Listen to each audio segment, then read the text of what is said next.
ఇక మా ఆడబిడ్డలు మీకు ఎంత చెప్పిండు, సిల్కకి చెప్పినట్టు చెప్పిండు కేసీఆర్ సారు. ఏం చెప్పిండు కేసీఆర్ సారు?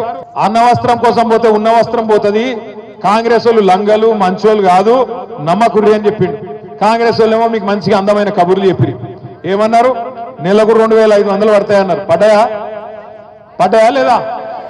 పడ్డాయా? ఒక్కలకన్నా 100 రోజుల్లో 6 గ్యారంటీలు అమలన్నారు. 100 రోజుల్లోనే 6 గ్యారంటీలు అమలు చేస్తా అన్నారు. మరి మీ ఒక్కొక్కరికి ఎంత బాకీ ఉన్నాడు ఎరికైనా రేవంత్ రెడ్డి?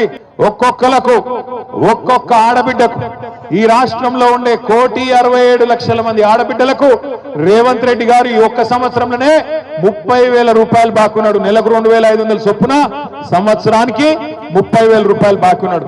సో కాంగ్రెస్ వాడు మీ ఓటు వచ్చినందుకు అడిగితే ఏం చెప్పాలి? ఆడ 30,000 పెట్టుకోడుక, ఆ తర్వాత మాట్లాడతా అని చెప్పి ఎలగొట్టాలి. ఏం చెప్పాలి? ఎంత బాకీ?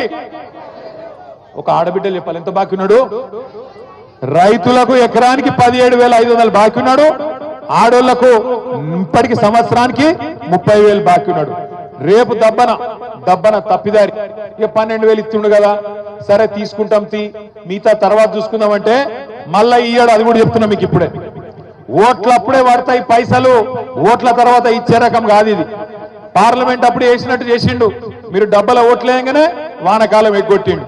మళ్ళా ఇప్పుడు సర్పంచ్ ఎలక్షన్ల, జెడ్పీటీసీ ఎలక్షన్ల ఓట్ల కోసం వేసినట్టు చేస్తాడు, తర్వాత ఎత్తుకపోతాడు, మళ్ళా కనబడాడు, మళ్ళా 4 ఏళ్ల దాకా పత్తకున్నాడు. అందుకే చెప్తున్నా, ఇప్పుడే పట్టుకోవాలి గట్టిగా. ఓట్లప్పుడు వచ్చినప్పుడే గట్టిగా పట్టుకోవాలి, గట్టిగా కాంగ్రెస్ వాళ్ళని అడగాలి. ఏమాయ కొడక, రైతు భరోసా ఎడవైంది, రైతు బీమా సంగతి ఏంది, రుణమాఫీ సంగతి ఏంది, మాకు ఆడబిడ్డలకు బాకీ పడ్డవు 30,000, దాని సంగతి ఏందని అడగాలి.